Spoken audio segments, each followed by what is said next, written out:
Hi friends, good morning. Me Dr. Runu. Would you like to refresh about gestational diabetes mellitus or GDM with me today?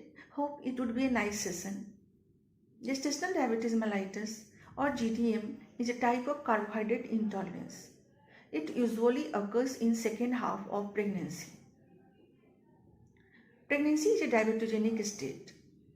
During pregnancy, the metabolic process in the mother changes in such a way that majority of glucose is available for the nourishment and growth of fetus.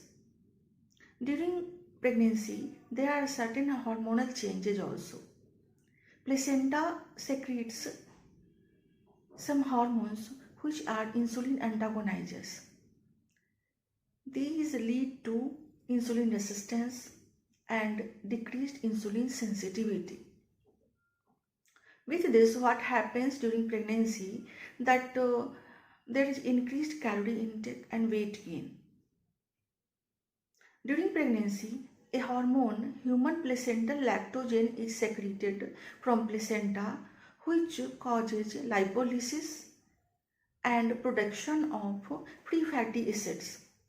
These free fatty acids are used by mother for their metabolism, and the glucose part is used by fetus for its growth and nourishment.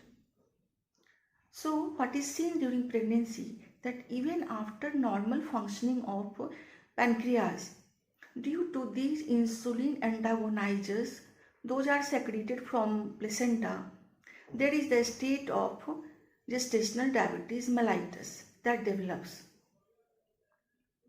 Now let us discuss about the risk factor which are causing gestational diabetes mellitus. These risk factors include age of the mother more than 30 years, family history of diabetes mellitus in the first degree relatives, previous history of gestational diabetes mellitus during previous pregnancies, history of bad fetal outcome, history of perinatal morbidity and mortality during previous pregnancy, macrosomia, polyhydramnios, history of traumatic delivery. Now let us discuss about how to proceed to screen a case of gestational diabetes mellitus. So there is no clear consensus regarding this, that the screening procedure should be selective or universal. According to ACOG guidelines, in some clinical setting, the screening procedure may be selective, while in others, universal screening procedure is needed. We categorize the population into three groups with a view to screen a case of gestational diabetes mellitus. These groups are low risk group, average risk group and high risk group for developing gestational diabetes mellitus.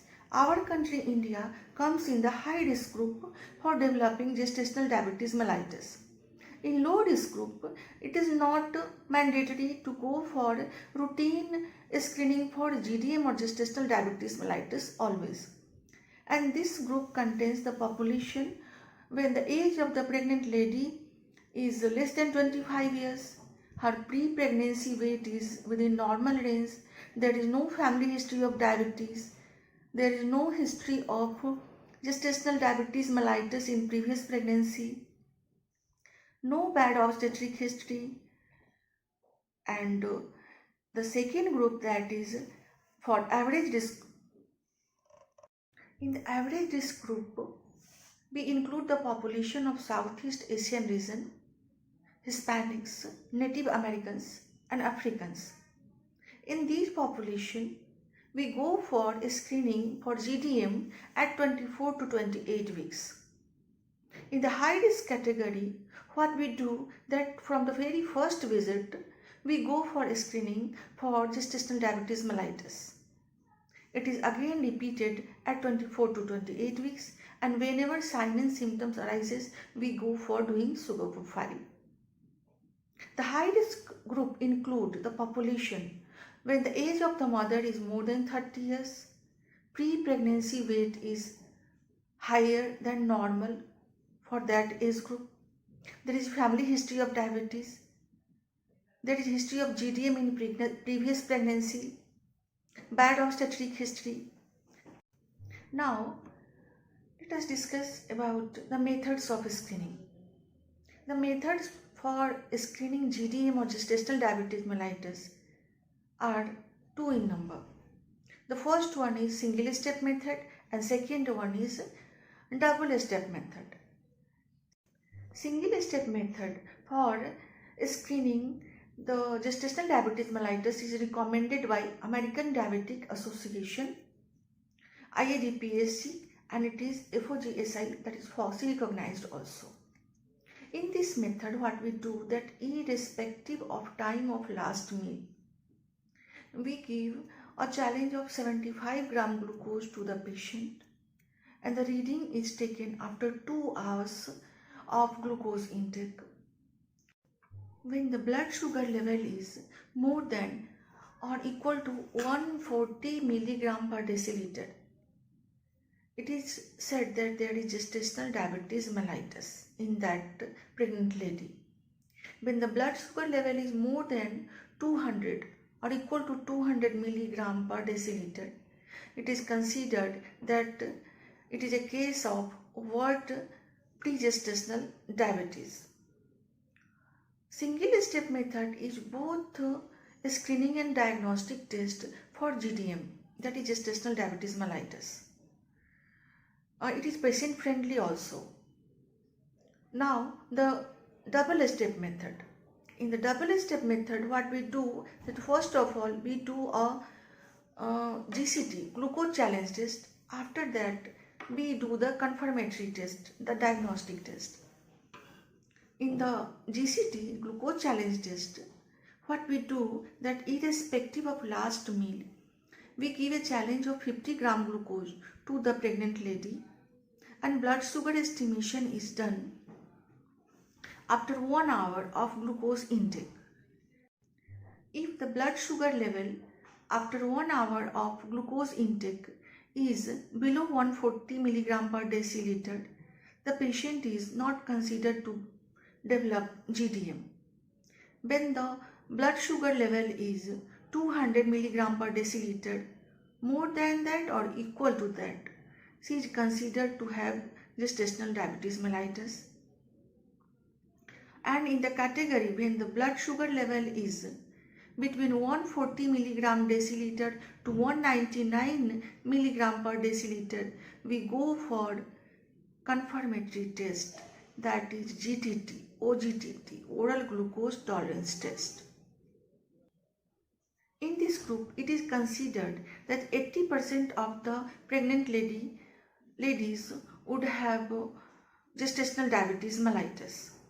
So we go for OGTT. It was also recommended by American Diabetic Association. What we do in oral glucose tolerance test, that we take a fasting reading for blood sugar, then we give a 75 gram glucose challenge to the pregnant lady. We take the 1 hour postprandial blood sugar reading and 2 hour postprandial blood sugar reading. And any one of the reading from fasting, 1 hour postprandial or 2 hour postprandial blood sugars is altered, it is considered the lady has developed gestational diabetes mellitus. The cutoff readings are for fasting blood sugar, it should be below 92 milligram per deciliter. 1 hour postprandial blood sugar level should be below 180 milligram per deciliter and 2 hour postprandial blood sugar level should be below 153 milligram per deciliter. Now let us discuss about the facts that why the screening for GDM is necessary. GDM is not going to cause any major congenital anomaly in the baby as it develops after the phase of organogenesis is over. Still, there are few facts which favors the screening for gestational diabetes mellitus, as there may be macrosomia, there may be case of developing diabetes mellitus in latter part of that pregnant lady after 20 years or so. There may be history of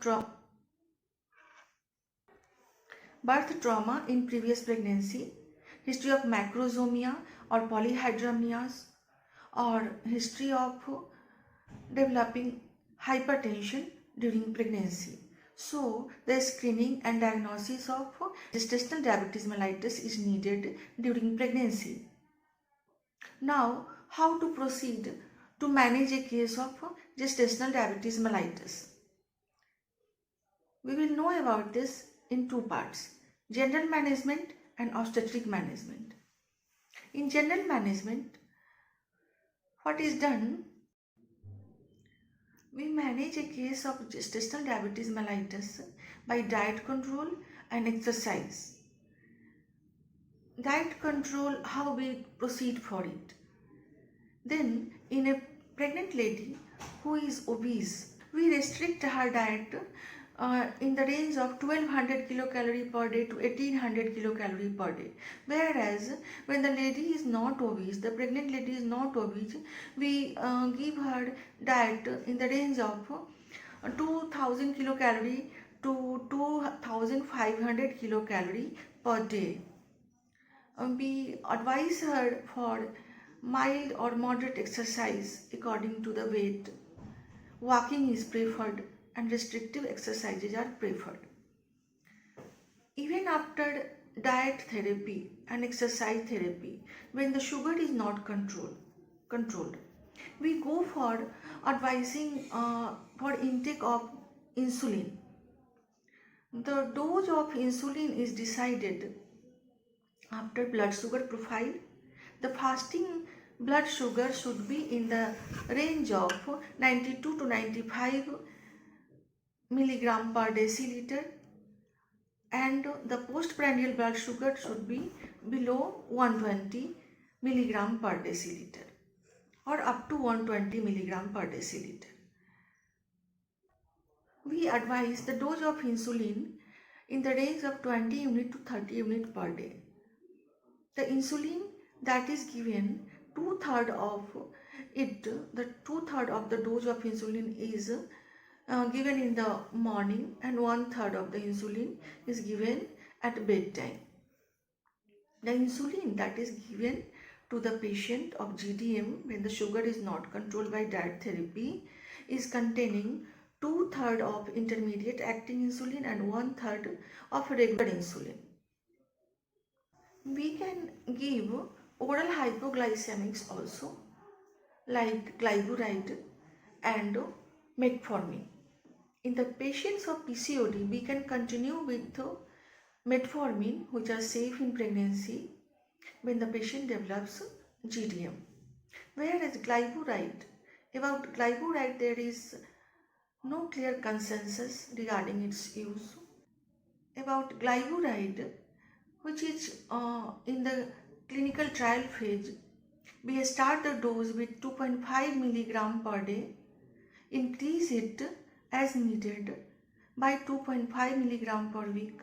We can give a dose of 10 milligram per day of glyburide to the patient for controlling the blood sugar, and maximally we can give it in the dose of 20 milligram per day. Now about the obstetric management. When the patient is euglycemic, we can wait for a spontaneous onset of labor if there is no other indication for induction. When the patient is on insulin, we need to induce the case electively at 38 weeks. Our aim should be vaginal delivery if there is no other obstetric indication for other mode of delivery. What we need to do, that we should take care of the postpartum hemorrhage and infection control, as there are more chances of development of PPH and infection in GDM patients. But we should take care of this condition that the patient of GDM should not be overweight anytime. And in the postnatal period, we should advise for low dose pills to these women for family planning. Thank you.